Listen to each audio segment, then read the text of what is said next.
क्या आप तैयार हैं एक ऐसे रहस्य से पर्दा उठाने के लिए जो सदियों से गुप्त रखा गया है? एक ऐसा ज्ञान जो न केवल आध्यात्मिक बल्कि भौतिक दुनिया में भी सफलता के द्वार खोल सकता है। यह कोई साधारण मैनिफेस्टेशन या आकर्षण का सिद्धांत नहीं है, बल्कि कर्म के एक ऐसे दिव्य सिद्धांत की बात है जो आपके भाग्य को बदलने की क्षमता रखता है। यह एक ऐसी ज्योतिष विद्या है जो आपके सितारों को आपके कर्मों के अनुरूप पुनः व्यवस्थित कर देती है। अगले कुछ मिनट आपके लिए अत्यंत महत्वपूर्ण हो सकते हैं। आप एक ऐसे ज्ञान से रूबरू होंगे जो हजारों सालों से सिर्फ कुछ ही लोगों को पता था। यह ज्ञान आपके वर्तमान के साथ तालमेल बिठाकर आपके भविष्य को बदलने की ताकत रखता है, लेकिन इसके लिए आपको अपना पूरा ध्यान केंद्रित करना होगा और मैं जो कुछ भी बताने जा रही हूँ उसे मन लगाकर सुनना होगा। यह विद्या 5 महत्वपूर्ण सिद्धांतों पर आधारित है और पहला सिद्धांत है अवेयरनेस यानी जागरूकता। आध्यात्मिकता में इसका अर्थ है बोध होना। दुख की बात है कि अधिकतर लोग बिना बोध के अपनी पूरी जिंदगी बिता देते हैं और यही उनकी सभी समस्याओं की जड़ है। वे एक समस्या से दूसरी समस्या पर कूदते रहते हैं। यह सिलसिला मृत्यु तक चलता रहता है। लेकिन क्या मृत्यु के बाद सभी समस्याएं वाकई खत्म हो जाती हैं? आइए इस गहन रहस्य को और गहराई से समझें और जानें कि कैसे आप अपनी जागरूकता को बढ़ाकर अपने भाग्य को अपने हाथों में ले सकते हैं। सचमुच मरना होगा? बिल्कुल नहीं। यहाँ मरने का अर्थ कुछ और है, एक गहन आध्यात्मिक अवस्था की ओर बढ़ना। यह अवस्था हमें उस शून्य की ओर ले जाती है जहाँ समस्याएं और बाधाएं तो मौजूद हो सकती हैं, पर उनका हम पर कोई प्रभाव नहीं पड़ता। हमारी ऊर्जा उन तक नहीं पहुँचती। योग इस तकनीक को युगों से समझता आया है। महर्षि पतंजलि ने योग सूत्र में कहा है कि यह पूरा ब्रह्मांड, जो कुछ भी हम अपने चारों ओर देखते हैं, वह सब शून्य से ही उत्पन्न हुआ है। शून्यता विचार के माध्यम से स्वयं के प्रति जागरूक होती है। इस जागरूकता से चेतना का जन्म होता है। चेतना से मन का निर्माण होता है और मन के माध्यम से ही यह शरीर प्रकट होता है। इसे हम बोध से समझ सकते हैं। बोध हमें एक जीरो स्टेट तक ले जाता है, जहाँ परेशानियाँ और रुकावटें तो होती हैं, लेकिन हम उनके लिए उपलब्ध नहीं होते।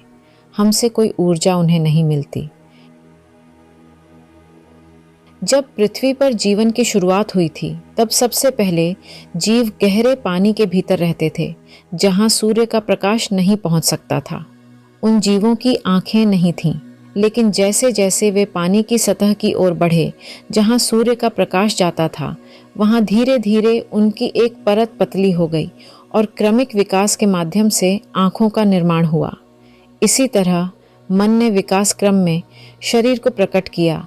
ध्यान दें, यहाँ मन की बात हो रही है, मस्तिष्क की नहीं। यह मन ही है जो शरीर को नियंत्रित करता है। अब वापस चलते हैं पतंजलि द्वारा कही गई बात पर। शरीर से अधिक शक्तिशाली है मन, मन से अधिक चेतना, चेतना से अधिक अवेयरनेस और अवेयरनेस से अधिक सर्वशक्तिमान शून्यता। इसलिए आध्यात्म को स्रोत तक की यात्रा कहा जाता है। अवेयरनेस का उच्चतम पोटेंशियल यह है कि यह हमें शून्य स्थिति तक ले जाती है, लेकिन इससे पहले अवेयरनेस हमें साक्षी होना सिखाती है, जहां हम जो कुछ भी घट रहा है उसके बस देखने वाले हो जाते हैं। साक्षी होना निष्क्रियता नहीं है, यह समस्या से भागने का तरीका नहीं है। साक्षी होने से 2 प्रमुख बातें घटती हैं। पहला, हमारा दृष्टिकोण और भी विस्तृत हो जाता है। अब क्योंकि हम यह जान जाते हैं कि हम समस्या से सीधे जुड़े नहीं हैं, हम अधिक प्रभावी समाधान ढूंढ सकते हैं।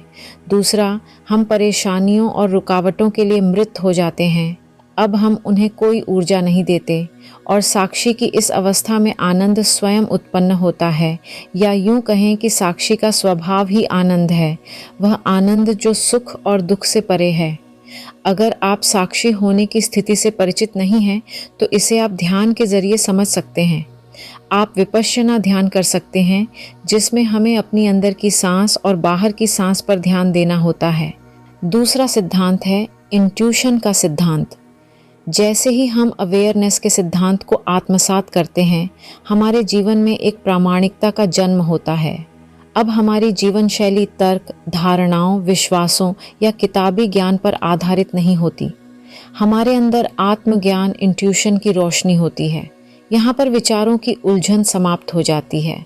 यहाँ हम विचारों, तर्क और ज्ञान को एक उपकरण के रूप में उपयोग करते हैं, और जब हमारे विचार किसी उलझन या दुविधा में नहीं फंसते, तब उनमें एक शुद्धता होती है, उनमें गहराई होती है। ऐसे शुद्ध और गहरे विचार अत्यधिक शक्तिशाली होते हैं।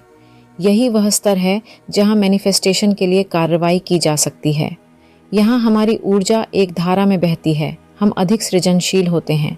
हमें जो चाहिए और जो नहीं चाहिए उसके लिए हम स्पष्ट होते हैं। हमारा अवचेतन और चेतन मन पूरी तरह से एकीकृत हो जाते हैं। तीसरा सिद्धांत है सृजन का सिद्धांत। यदि आपने हर्मेटिसिज्म पर हमारा वीडियो देखा है तो आपको याद होगा कि हमने उसमें हर्मेस मजिस्ट का जिक्र किया था। इजिप्शियंस उन्हें गॉड ऑफ गॉड्स कहते हैं क्योंकि वह तीनों स्तरों पर अधिकार रखते थे। ये 3 स्तर हैं, भौतिक, मानसिक और आध्यात्मिक। यह एक उदाहरण है कि यदि कोई व्यक्ति इन तीनों स्तरों पर अधिकार प्राप्त कर लेता है तो उसके कार्य, मानसिकता और ज्ञान एक साथ काम करते हैं। वह अपनी नियति को अपनी मानसिकता, ज्ञान और कर्मों के माध्यम से नियंत्रित कर सकता है। यह अस्तित्व के सबसे शक्तिशाली नियमों में से एक है। मैनिफेस्टेशन और लॉ ऑफ अट्रैक्शन की बातें अधूरी हैं यदि उनमें हमारा ज्ञान और कर्म शामिल नहीं है। सिर्फ सोफे पर बैठे बैठे मैनिफेस्टेशन करने से कुछ नहीं होगा। अगर किसी के पास ज्ञान की कमी है तो उसकी मानसिकता और कर्म भटक सकते हैं। चौथा सिद्धांत है सद्भावना का सिद्धांत। अब तक हमने जितने भी सिद्धांतों पर चर्चा की है, आपने उनमें एक गहरा संबंध महसूस किया होगा। अस्तित्व एक सद्भावना पर काम करता है और यह सद्भावना कभी भी बाधित नहीं होती। यहाँ सब कुछ एक सामंजस्यपूर्ण लय में निरंतर गतिशील है। नदियाँ, पहाड़, ग्रह, गैलेक्सी सब कुछ एक सद्भाव में बंधा हुआ है। इसे किसी भी तरह से बाधित नहीं किया जा सकता है। जो हमें बाधित होता प्रतीत होता है, वहाँ भी नई सद्भावना उत्पन्न हो रही होती है। हमारे सारे तनाव इस सद्भाव से विचलित होने की कोशिश के कारण उत्पन्न होते हैं। हालांकि वास्तविकता में हम इस सद्भाव से विचलित हो ही नहीं सकते, लेकिन मन के आवेग में यह भ्रम हो जाता है। 5वां और अंतिम सिद्धांत है त्याग का सिद्धांत। पतंजलि इसके लिए वैराग्य और अभ्यास की शिक्षा देते हैं। अभ्यास का मतलब है हमारा प्रयास और वैराग्य का मतलब है अपने लगावों का त्याग करना। हम हमेशा कुछ पाना चाहते हैं, लेकिन खुद से पूछें कि हम उसके लिए क्या देने को तैयार हैं।